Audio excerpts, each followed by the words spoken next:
we're going to play tonight for you a little clip um, about that talks about Ed's work, and then we're going to let Ed talk to us, and then we're going to ask Ed questions. And I can't think of a better way, quite frankly, than to be in a really small group and get to like, ooh, play.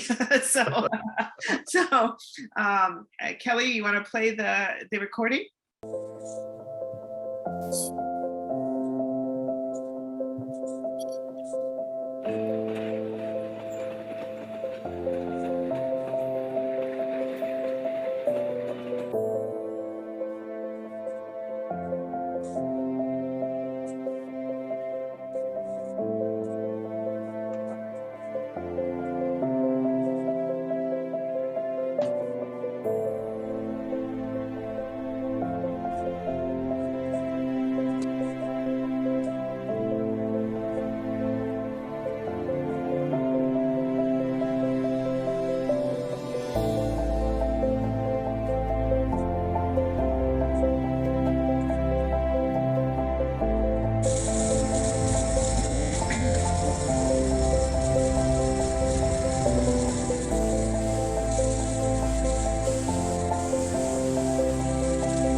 All right, Ed, take it away. That was a really beautiful intro. So thank you for having that for us. I'm really pleased. You bet. And it's delightful to be here with you guys. What I do at every one of these, regardless of if it's a small bookstore or 2 nights ago, I was in an auditorium that held 250 people.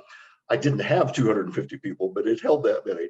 I try to get folks to sort of pretend that it's a hobo jungle and we're sitting around telling stories because it's more fun when it's informal. So I was a part-time hobo from the early 1970s to early 1980s. I fell in love with the lifestyle. I fell in love with some of the men, some of the last of the old-time hobos that I met during that experience. And it was important to me to try to capture it in fiction because it was a vanishing lifestyle. I want to read a little bit from the book for you to give a sense of what it's like, and then share some hobo history that's not widely known. So the novel starts with 2 quotes. Here's the first one. Brother, have you seen starlight on the rails? Have you heard the thunder of the fast express? That one's from Thomas Wolfe. Wolfe is a guy who loved trains. If you've read any of his work, you know that. And the second is one of my favorites. Not all those who wander are lost. That's from J.R.R. Tolkien, who knew an awful lot about wandering. Each chapter begins with an epigraph. Hobos were very good poets and songwriters. So what I've tried to do is give readers a different way into appreciating and accessing this hidden subculture. And the epigraphs are a good way to do it. Here's the first one. So pay attention now, my children, and the old story I will tell about the jungles and the freight trains and a breed of men who fell. It's by a fellow named Virginia Slim. We don't know anything else about him, just his name and that bit of a poem that he wrote. Here's how the book begins. Until the railroad arrived virtually at their doorsteps, most people lived within a day's walk of where they were born. America was smaller. Horizons meant something. The span of a life was measured out in strides. A desire for more, a restlessness of the soul always lay in wait. It was a gnawing in the gut that comfort would abate for most and conformity could subdue for others. Yet in the hearts of some, the compulsion to wander was so irresistible that they had no choice but to follow. On horseback, on a raft, or on the last of their shoe leather, they would eventually leave everything they knew, seek solace in movement, and go in search of themselves. These pilgrims who longed for a different path found that a river of steel had burst to life at their feet. Surging from the midst of the sprawling cities to the smallest hamlets, its tributaries traversed defiant mountain ranges, spanned impossibly vast prairies, and linked the remotest reaches of the country. Hobos, these pilgrims were called, phantoms of the road, and except to one another, they had no names. The river of steel still flows through the land, but it's a changed land and a changed river. Its tributaries no longer reach into every corner. Its currents are no longer inviting. The hobos that once were are no more, having caught the westbound long ago. At the time of this tale, late in the last century, their golden age was a distant memory, their legacy known to but a dwindling few. I was raised on the novels of 100 years ago. Those are the ones that were most important to me. Hemingway, Steinbeck, Fitzgerald, John Dos Passos, and even older. I loved Melville. I was one of those weird kids that just did. One of the things that I did in an earlier version of this book was something that both Melville and Tolkien did. In Moby Dick, Melville gave the reader a section in the beginning that explained the context within which the story was going to take place. Definitions about types of whales, about whaling men, about what that world was like, so that when you began reading it, you would feel comfortable and at home. Tolkien did exactly the same thing. There's a whole section called About Hobbits in the beginning of The Lord of the Rings. And again, it's to make it familiar. So I figured it was good enough for those guys, it would be good enough for me. I wrote a similar section that is not in the novels. So you guys get the treat of hearing that. And it's kind of a hobo primer.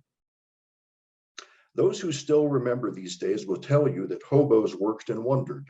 Tramps just wondered. Bums did neither. But there was as many varieties of hobos as there were rides to catch, trades to ply, or reasons to be on the road. There were boomers who followed railroad jobs around the country, woodheads who hired out as lumberjacks, beachcombers who traveled the coast looking for dock work, pearl divers washed dishes, mush fakers repaired umbrellas, gandy dancers worked as section hands, and crumb bosses swept the bunkhouses and mucked out the cook shacks of countless work camps in places so remote they had no names. All honest work, usually hard, often dangerous, always temporary. Loose associations of these traveling tradesmen formed guilds of the road, passing word of a good job or a bad one to those searching for a decent pay streak. Other hobos practiced skills that were less honest. A dip might pick your pocket. A hoop chiseler sell you a watch that didn't work. And a mission stiff would get his soul saved again and again for free food and a flop. Worse were the jack rollers and the jungle buzzards who preyed on other hobos. The safe blowing yeggs with black powder in their bindles, and the smoke wagon gang with their Colt revolvers and cold eyes. Jockers lured unsuspecting boys to a life on the road with tales of the Big Rock Candy Mountain, only to entrap them as Prussians, slaves for begging, thieving, and sex. Banding together, this criminal class also formed a guild, a secret one, calling itself the Johnson family, for reasons now lost to antiquity. Known to one another by special amulets of primitive design, careless, crude, and cruel, they were avoided by those who could stay out of their way and feared by those who couldn't. One final class of hobo called themselves professional, or just profesh. Skilled at many trades of the road, they were most proficient in the ways of the trains themselves. They traveled light and worked only enough for the means to travel more. Never at peace unless on the move, profesh would streamline coast to coast faster than a paying passenger could get there on the plush. Honest by nature and by unwritten code, they were yet not above the occasional petty theft at need. Where one of the Johnsons would kill your chickens, then burn down your hen house for spite, a profesh might help himself to an egg or two, but never take more than he left. Careful in dress, economical in movements, and averse to confrontation unless provoked, Profesh were everything that the Johnsons were not, and the Johnsons despised them for it. Though some hobos kept their Christian names, most left those behind along with their former lives. Eventually, a moniker found them, usually courtesy of a fellow beau, a nod to your place of origin, as with Frisco Lindy in my novel, or a reflection of some physical characteristic like Step Down Johnny or Short Arm. In rare cases, a moniker was bestowed as an honor. Number 1, a famous old hobo, was a writer so respected both for his skill and generosity that he was given a name guaranteed to keep him at the head of any list. The Duke, who figures prominently in The Last Professional, was another, christened as hobo royalty for a good deed long forgotten. None but he knew what he was called prior to receiving the title. Hobo symbols that survive today are little more than a curiosity, a collection of drawings and scrawls that denote a friendly town or a mean dog, clean water or a bad place to camp. They were that, certainly, but to see them only as road signs is to miss that they were also signatures and something more. The hobo that marked a back gate with an oval around 3 dashes, indicating that good bread could be found there, was telling all who recognized his sign that he had found it and earned it and was willing to share. Reading the symbols was no less an art than creating them. Each hobo had his own style, distinct as a fingerprint. Knowing whose mark was a boast and whose bona fide could mean the difference between a full belly and a broken jaw. The Johnsons counted forgery among their skills and often posted misleading signs for sport. Profesh eradicated them whenever they could. Just as they made the rails their own, hobos made the language their own. Some of their terms survive, though most have completely fallen from the common tongue. Yet their meaning can still be teased out of context if you listen carefully. We all know to avoid a jolt in the big house, if possible, and that a highball freight will get you there faster than a drag. Whether you choose to carry the banner and walk the streets all night so you don't get pulled in by the town clowns on a VAG charge, or you're forced to pad the hoof to the next jungle because no manifests are rolling, be careful not to fall under a rattler and grease the tracks. You don't want to catch the westbound before your time. Gas bags would talk nonstop about their exploits, sky pilots about salvation, and scissor bills about the evils of the one big union. All of them always eager for an audience. Profesh, who were blowed in the glass, genuine, did not usually seek the company of strangers or the complications such company could bring. When recognized, they may offer a few words in passing, but seldom more. Their silence didn't mean that they had nothing to say, only that they preferred not to say it. Though keeping their own counsel, they nonetheless had hard-won counsel to give and could be coaxed if the inducements were right and if the trains were not running. It was my privilege to be able to do that coaxing with a few of these old fellas, and it was always a memorable experience. When you read a short passage from the beginning of the novel, it'll give you some sense of what the experience is like. The country east of Roseville, California, is a gentle plain of grasslands and houses tilting steadily upward toward the Sierra Nevada. It's a gradual climb that an automobile wouldn't notice, but the eastbound freight labored at it, all 6 power units throwing thick black smoke into the afternoon sky. In their boxcar, Lyndon and the Duke stood like sailors on a rolling deck, hands clasped at their backs, feet wide apart for balance, faces thrust forward into the wind. Their car was like an oven from a day's worth of sun, so they pushed back both doors to catch a cooling breeze. On either side, the great brown landscape peeled by. Hills sloped into the long valley. Palisades defined the hollows of the grasslands. The open doors framed the passing scenery like a movie screen, a private showing just for them.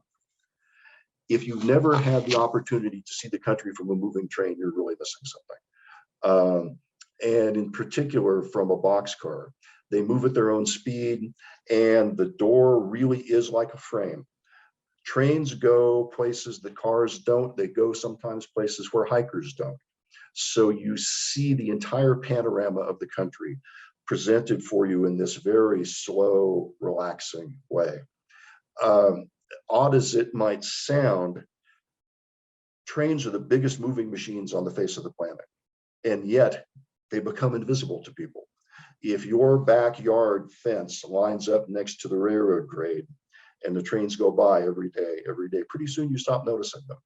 So when you're on a train going through a neighborhood, you're seeing people hanging out wash and shooting hoops and having a barbecue and working in their gardens, and they pay no attention to you at all.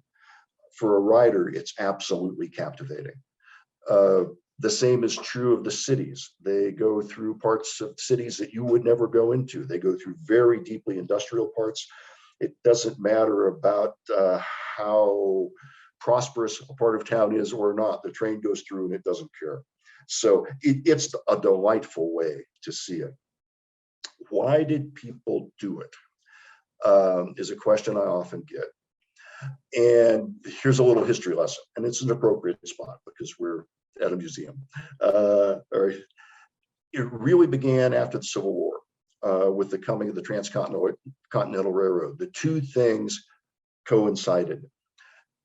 People sometimes forget that in that war, we lost more lives and had more injuries than all other American wars combined. So you had people coming back from this terrible conflict, often physically injured, mentally injured, coming back to homes that might not be there, homes that might not recognize them, families who didn't know to act. It was remarkable that the country, the world had changed for these men. The thing that had also changed was now there were trains. There was a time when 90% of this population of our country lived within 5 miles of a train track. So the coming of the railroads were as transformative as the internet has been in our lifetimes. They abolished time and distance. So I'm a kid coming back from war, or I'm in a family of 9 kids and my farm can only feed 8. What do? I take a walk to the nearest railroad siding and I get on a train. And suddenly I can go anywhere. So the numbers started small after the war. By the time they got to the 1880s and 1890s, there were tens of thousands, perhaps hundreds of thousands of people riding the rails. So many, in fact, that this subculture that had developed had colleges, they had newspapers, they had hostels in the major cities, and they drafted a hobo code of ethics at the 1889 National Hobo Convention in St. Louis. And it's like golden rules to live by for hobos. And they're pretty good golden rules for us. I'm just going to skim through a couple of them. The first one is decide your own life. Don't let another person run or rule you. Okay. Show some respect. When in town, always respect the local law officials and try to be a gentleman at all times. Most people riding the road were men, not all. A lot of women were in very desperate situations. They would often disguise themselves as men. If they didn't, many times they made a living the only way they could on the rails, which was often with prostitution. Don't be an opportunist. Don't take advantage of someone who is in a vulnerable situation, locals or other hobos. Get a job. Always try to find work, even if temporary, and always seek out jobs nobody wants. By doing so, you not only help a business along, but ensure employment should you return to the town again. Just basic, cool stuff. Most hobos traveled as a means of getting to work. Hobos were migrant laborers. They were journeymen of manual labor. There was a class, the profesh, who did it because they loved it, but most of the people who rode did it of necessity. If you look back in your family tree, there's a good chance that there's a hobo there, a grandfather, an uncle, a friend of the family, because so many people were riding. Set a good example. Don't allow yourself to become a stupid drunk, and set a bad example for locals' treatment of hobos. And here's one I like a lot. When no employment's available, make your own by using your own added talents at crafts. The most famous example of that is Woody Guthrie.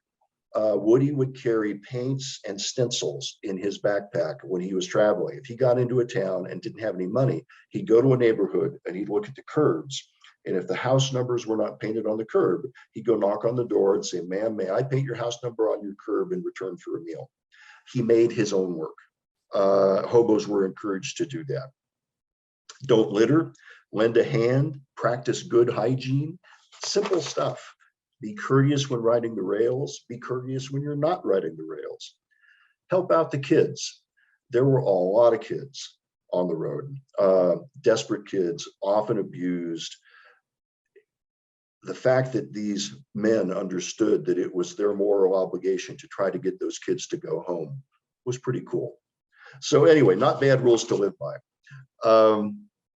Why did some people stay on the road?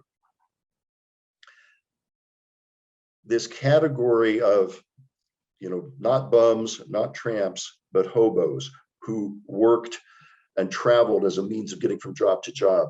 Among them was this little subset that discovered something about themselves by traveling the rails.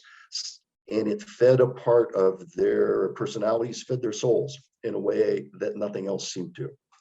Modern equivalents might be in California, the guys who surf 365 days a year, regardless of the weather or the quality of the surf. The guys who will hike the Appalachian Trail 6 months of the year and hike the Pacific Crest Trail 6 months of the year. The guys who will run a marathon a week, every week of the year. They do this because they're never more themselves than when they're involved in that activity. That's who these professional hobos were. It was a lonely life. It was a hard life, but something about it nurtured them in a way that nothing else would. I think it speaks to a part of our American character that is unique. I think wanderlust is in our DNA. And I think these guys just surrendered to it. So that's who they were. I'll tell you a little bit about the characters in the book. Lyndon is a computer programmer in his late 20s. He's returning to the rails to confront the traumas of his past. He was abducted by a tramp, molested by him, and abandoned by him.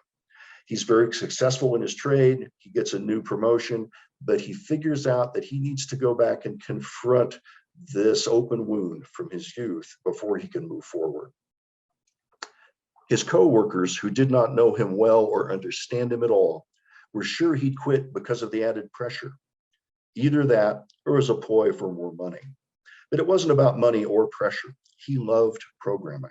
Circuits were like barricades for Lyndon, equations like battlements.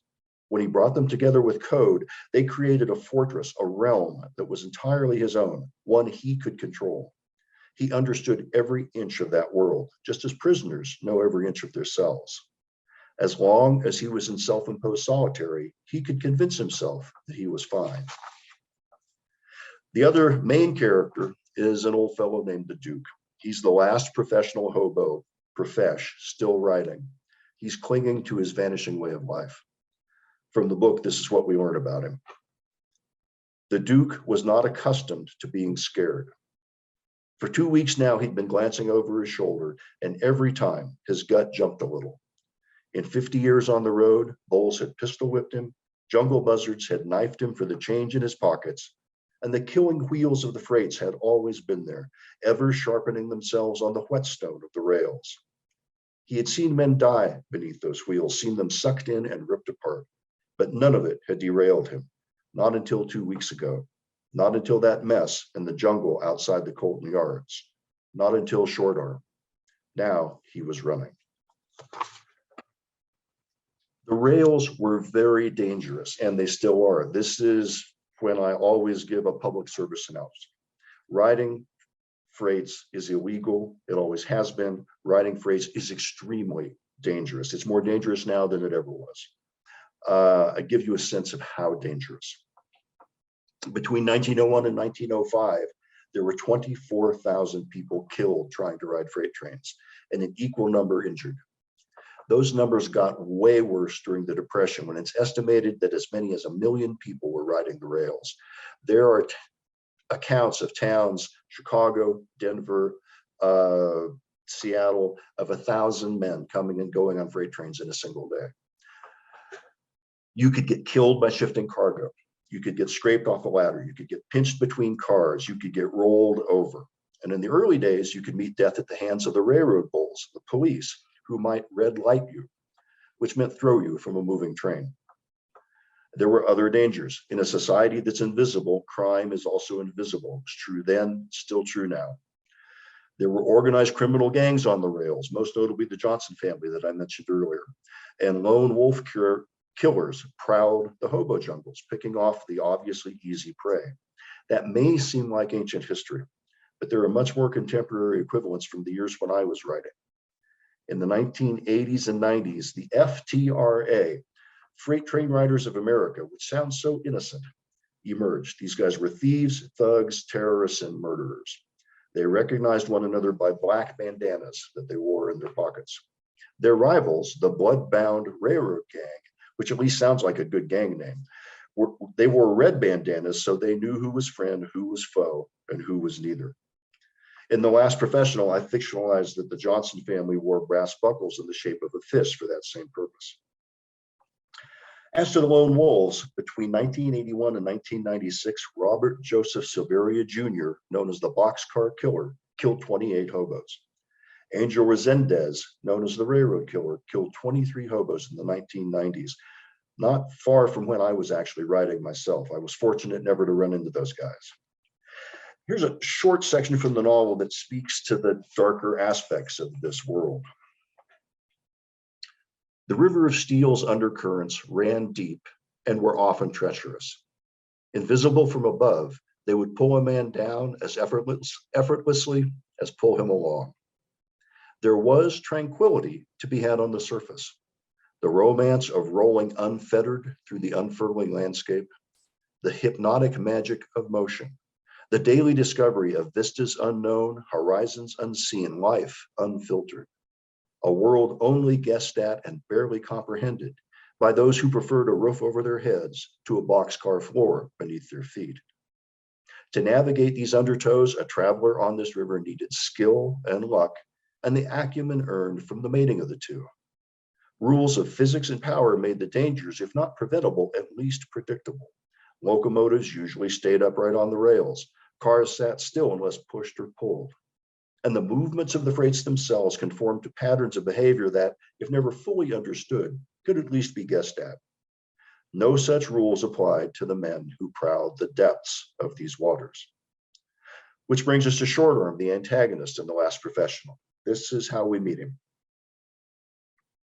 Short Arm Johnson was thinking about his hand, the one he no longer had. He moved the fingers in his mind, opening and closing them, feeling the tendons stretch up through his wrist. He made a fist and smiled at the way his bicep bulged. But he had no bicep, no hand, no fingers. There was nothing below his right shoulder. Almost nothing. It was 2 days since he'd left Salt Lake, and now he was heading back west, heading to Klamath Falls. His old friends had been afraid of him, the ones who remembered anyway. The others too, he thought. Part of it, he knew, was the way he looked. The scars on his face, too many to count, and the set of his eyes, too deep and too narrow to look directly into, had always scared people. And the buckle, though they might try to conceal their reaction, those who knew what it meant were not able to hide their fear. He could see it stamped across their foreheads in tightened and twitching muscles that telegraphed, like a Morse code only he could read, their barely controllable dread. Or was it his new secret they feared? But no, they didn't know about that, not yet. Only the Duke knew. That was why he had to die. This might be a good time to bring up that illustration. Kelly, if you can do that. So hobos were great natural self-taught artists. Their monikers, their names were often accompanied by distinctive chalk drawings left under bridges or on the sides of boxcars. I'm no artist myself, but I was really lucky to hook up with Colin Elgee. You can see one of his illustrations here. Colin did 17 illustrations for the novel plus the cover. As I said earlier, really the American fiction of 100 years ago formed me as a writer. Many of those novels, and people tend to forget this now, were illustrated. They weren't graphic novels. They were literary fiction with illustrations.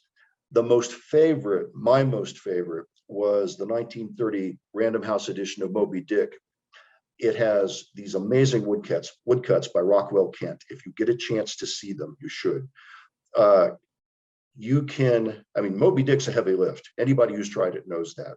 But you can just look at the woodcuts and get a very strong sense of what that story is about. We've been communicating in images much longer than we have in written words. So it's another way to give readers an access to this world. So I went looking for someone who could do something similar to what Kent had done. I went online. I found this fellow named Colin Elgee. He's outside of London. We exchanged some ideas and some emails, and boy, we just hit it off. I couldn't be happier with the work he'd done. And it was only when we finished that I learned that he had worked for the famous design firm Hipgnosis in London in the 1970s, who did album covers for Pink Floyd and the Hollies and Genesis and every rock group we grew up listening to. So that was just an added bit of fun. So to wrap up, I started writing this novel over 40 years ago. One night in a boxcar outside Watsonville, California, by the light of a passing streamliner, I wrote the first words. I'd like to read you that passage now. Somewhere a hobo is waiting. He sits on an old wooden box, a small fire of twigs and branches burning between his outstretched legs. As he blows on cupped hands, the steam of his breath and the smoke of his fire rise to mingle with the morning vapors. His pants are gray and loose, his shoes brown and shapeless. The fire's heat draws the scent of leather, earth, grass from his garments, and these smells combine with the fire's own fragrance to make a rich, sustaining aroma, a nourishment for his particular hunger. His quick breaths drink in the odors, nostrils stinging from the sharp morning air. All night, he has waited by the fire, standing every few minutes to hold his coat open, capture the fire's energy, and stave off the cold. Hugging the coat tightly around him, he presses the trapped heat into his skin. Now the sun is up. Its warmth is stretching across his shoulders, sinking through his jacket and through his back, clear into his bones. Waiting will be easier now. A sound breaks the morning stillness, singular and unearthly as it echoes toward him. Again it comes, the sure, clear blowing of a southbound freight, his freight. Kelly, if you could bring that image up one more time.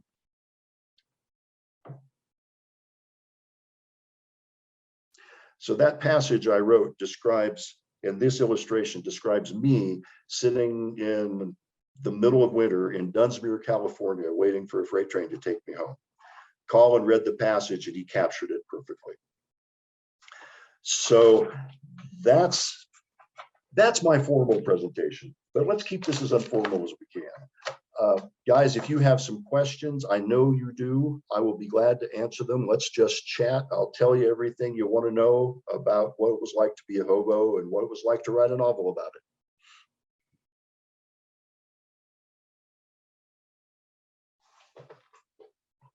There we go. So I do have a question for you. And I like listening to this, it's like immediately I wanted to know the why. And you gave a lot of whys.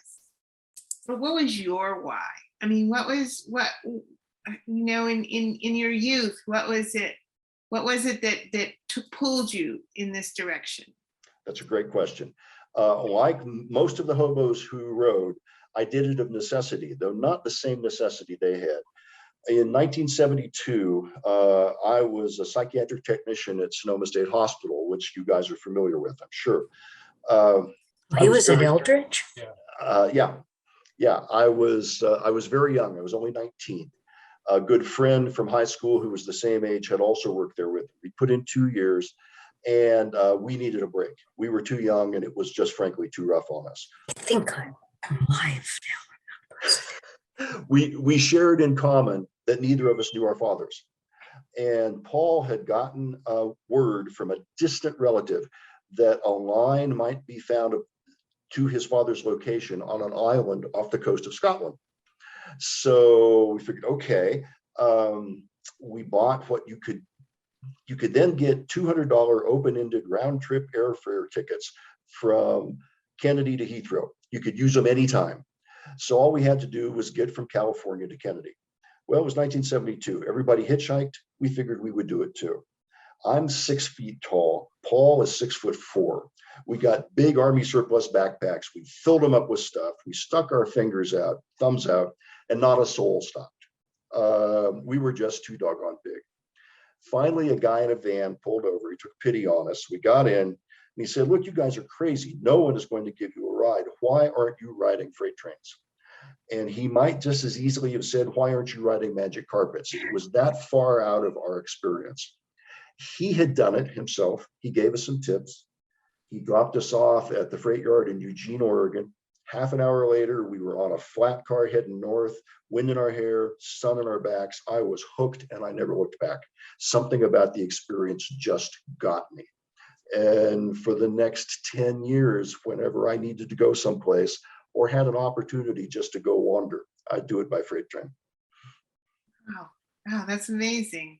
At the same time, I lived in Tucson, Arizona, and I lived 2 blocks from a bend in the tracks where the trains had to slow. And my Right. house had been, when I got my house on through buying back taxes, it had been vacant for years, and there were all these symbols all over the house, and I took pictures of them and did research on them to find out Oh, that's great. which ones I needed to know, which ones I needed to maybe erase. And so it was I'm fascinated by your whole experience, because I find that, anyone who is alive, maybe still in the 70s, could see this still happening, and yet I don't see it anymore. That's right. It was the end of the culture.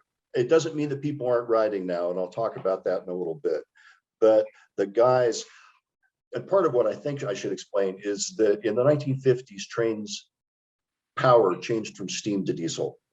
Steam trains required a lot of water. They stopped every 10 to 15 miles. So every little town had a water tank and a 2 or 3 siding railroad yard. Next to that water tank and railroad yard would be a hobo jungle. The hobo jungles were often, next to the creek. They had a fire pit. They'd have tin cans washed and put upside down on branches so you could cook out of them. Often there would be a mirror nailed to a tree with a razor hanging by it. It was a place where when the train stopped for water, you could get off, you could spend an hour, you could spend the night, you could spend a week, as long as you left it better than you found it. So that was how that was all working. And then diesel came along and suddenly the trains didn't have to stop in the little towns anymore. I hadn't really thought of it that way, but Yeah. I just drove across country this past winter, and what I noticed, and I hadn't seen in a long time, is the 200-car trains. I just hadn't seen them in a long, long time. So, Ed, is that part of the pandemic? Is that what we're seeing, or? That's the supply chain problems you hear about. Almost all the cars you see are called intermodal cars. So they will have stacked on them 1 or 2 high containers. The containers can come off the deck of a ship, they can go onto the trailer of a truck, or they can go on a railroad car. That's almost exclusively what you see moving now. That or huge unit trains of coal going to the power plants.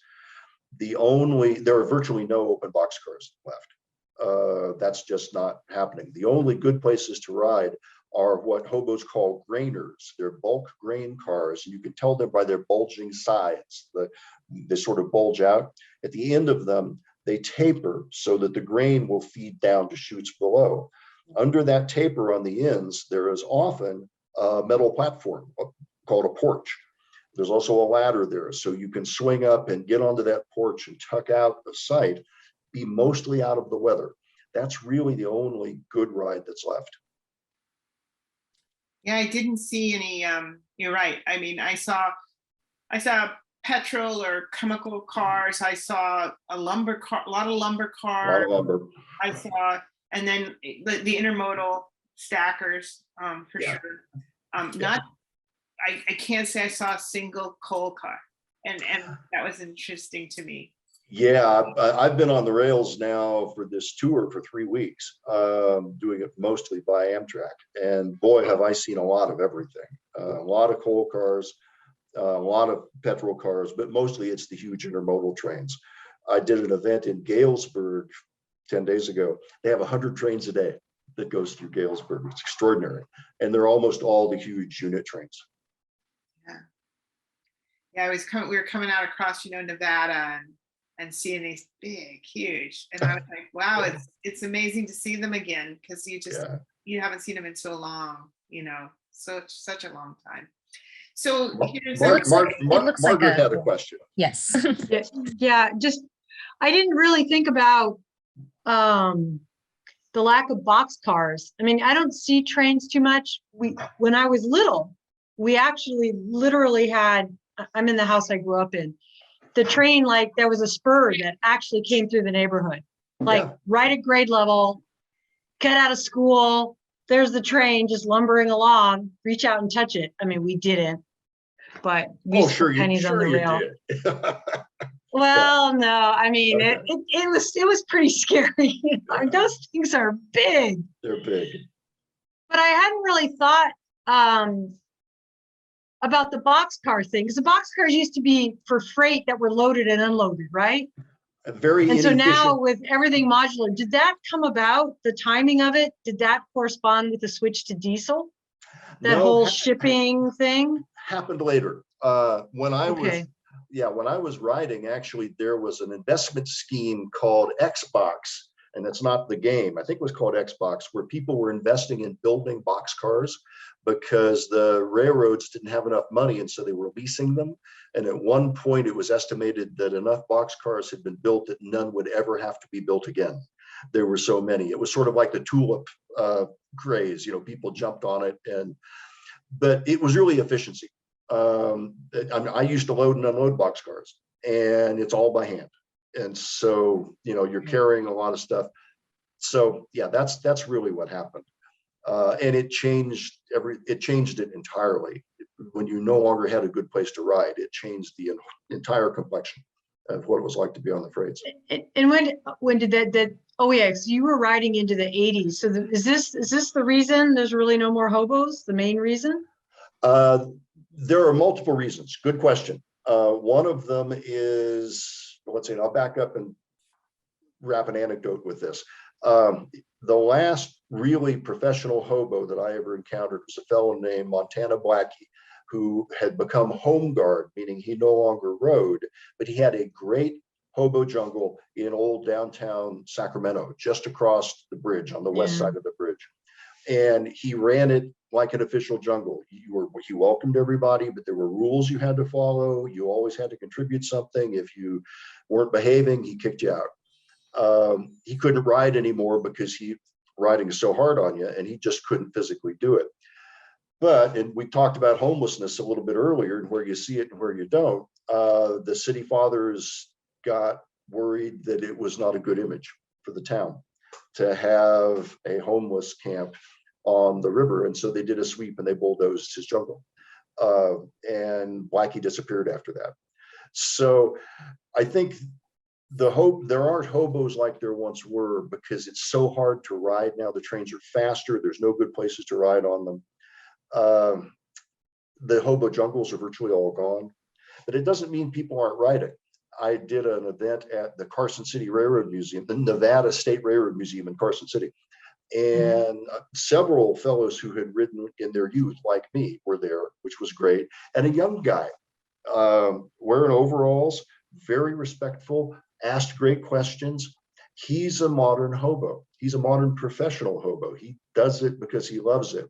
What's different about him? He's very careful around the equipment. He's very careful not to be a nuisance to the yard crew. He'll try to catch a train and stay out of sight immediately, so he's not going to bother anybody. And he doesn't do anything crazy. There are other guys riding who are adrenaline junkies. They'll get up on top of cars and they'll jump from car to car while the train's moving, and they'll swing from the sides. And those guys get injured and killed. So there are still people doing it. If you have a few minutes sometime, go on YouTube and enter freight hopping or catching freight trains, and you'll see some videos by these kids, because they do video now. They wear GoPro cameras. And I was going to say, leave it YouTube. Great. Absolutely. And if if you're an insomniac, it's kind of cool. A kid will get on a train in St. Louis and you'll follow his trip to Kansas City, and it's just 45 minutes of very restful scenery going by and trains passing. And it's pretty cool. That's interesting. So I have a question about, I'm about halfway through your book. Oh, great. And all the stuff that you learned, and also the prologue that you just read to us, all that information, did you learn all that in your time on the rails, or have you supplemented it with other sources? A lot of research, an awful lot of research. Some of the tips about how to catch a car, about how to never go to sleep on a car with your head towards the front end, because if it stops fast, you get clobbered. That stuff I got from the old timers. But again, think about socially, you got 1 million people riding the rails during the Depression. And the government and sociologists were trying to study this. It was the hobo problem. So there's a lot of writing about it and good research. And I probably have the best collection of hobo research on the planet. I bought everything I can. I have a question about just the word hobo. So is that how hobos refer to themselves? And do you know what the source of it is? So it's not considered derogatory? Great question. My brother, who's a historian and traveled with me on a chunk of this tour, had access to some great newspaper archives from the 1870s and 80s.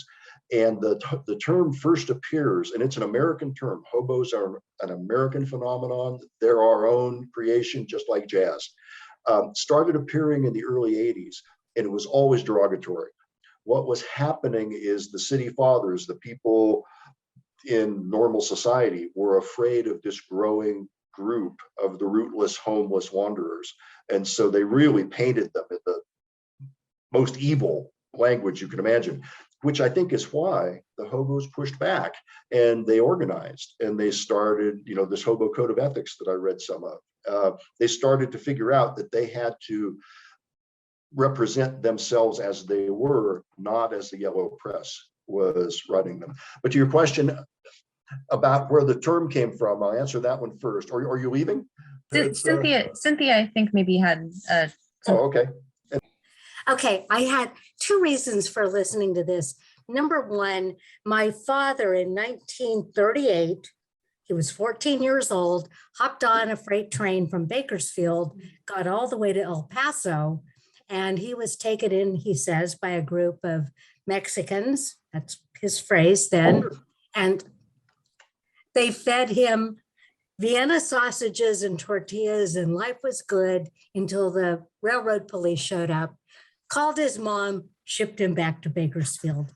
But my more important question is, both my partner and I are docents at Jack London State Park. Wonderful. Thank you. And we were wondering, do any of your things reference Jack London's book, The Road? I've read it cover to cover more than once. Okay. And London, I live 2 miles from the park. I mean, I run there every Saturday morning. Okay. Yeah. London was a great adventure. You live in Sebastopol. No, I live in Glen Ellen, just at the bottom. Oh, you're in Glen Ellen. Okay. So we're some good friends. Yeah, great. London was a great adventurer. It is really interesting when you read his stuff. Often he was not in very good shape when he was doing it. He joined Coxey's Army of the Unemployed, and he had blisters so bad he rode the whole way to Washington, D.C. Okay. But he captured some really good, authentic hobo practices and lore. One of them, and I think it's on display at the museum, is what he called his train ticket. And yes, it is. Yeah, you'll hear people talk about riding the rods, and folks mistakenly think, well, rods, that must be the rails. Old boxcars were made of wood, and they were very shaky and unstable. They had trusses that ran under the bottom, and then right in the middle, there was a spot about 5 feet, 6 feet long where it was straight. So they were, imagine 1 inch round or 3/4 inch round steel rods. And then there was this area underneath the boxcar, 18 inches clearance from the boxcar floor to the rod. So you would take a piece of wood, rub a groove in it, put it on the rod, then hoist yourself in under and sit on that Oh. piece of wood. And so you would ride under the boxcar with the Oh, my rails, God. rails inches from your butt, and dust and cinders. That was London's ticket, and that's what riding the rods was. Okay, I had no idea. I work in the Wow. cottage at the park and occasionally get questions, not so much about his time on the rails, but because of my father, I've always been super interested. Well, Thank that's you. and a wonderful story about your dad. And you know, every family tree has that story or something similar to it in it. I'll bet they do, especially if they were born and raised in California. That's right. As Dad to was your, born in Visalia. okay, your question about the origin of the term hobo, the short answer is no one knows. But there are multiple guesses. I've heard two new ones on this trip so far. One is that a lot of hobos came from Hoboken, and it was a shortening of that. I don't buy that one. The second one that came from these old newspaper archives was that it was sort of a coded call of recognition. So if you saw someone who looked like he was a kindred spirit on the other side of the yard, you'd go, "Ho, boy." And if he ho-boyed back to you, then you knew that you were simpatico. I don't buy that one either. People say that it's a shortening of homeward bound, hobo. But really, as I mentioned earlier, these guys were journeymen of manual labor. They carried their tools with them, and often a tool was a hoe. And so they would have a hoe on their shoulder and were called hoe boys. But the folks who study word origins have no firm answer about where it came from. Okay. Well, all I can think of is, this is probably too modern, is homeless bohemian. Well, I like it. I like it. That's good. But I think it's way too modern. Yeah. Yeah. So, someone in but they do refer to themselves as hobos though? it all depended on when Any other questions? and who you talk to. But yes, in general, yes. Okay. Yeah, a hobo would never want to be called a tramp or a bum. Right, because those are different, right? You said They're that at the different. beginning. I can't remember which is which. Yeah. Tramps just wander, but they don't work, and bums don't do anything. They don't work or wander. They just hang out. Got it. Yeah. A great I'm looking question. to see if I have any other notes. I think it's a wonderful thing that probably everyone in the West, and maybe it's west of the Mississippi, I would have to say, Ed, you can correct me if I'm wrong, sure, but west of the Mississippi, families probably do have a lot more of this, these people this was really the easiest way to travel and the cheapest way to travel. My grandfather hopped a rail in Nebraska, went west of Seek His Fortune on a train. Yep. Rode the train.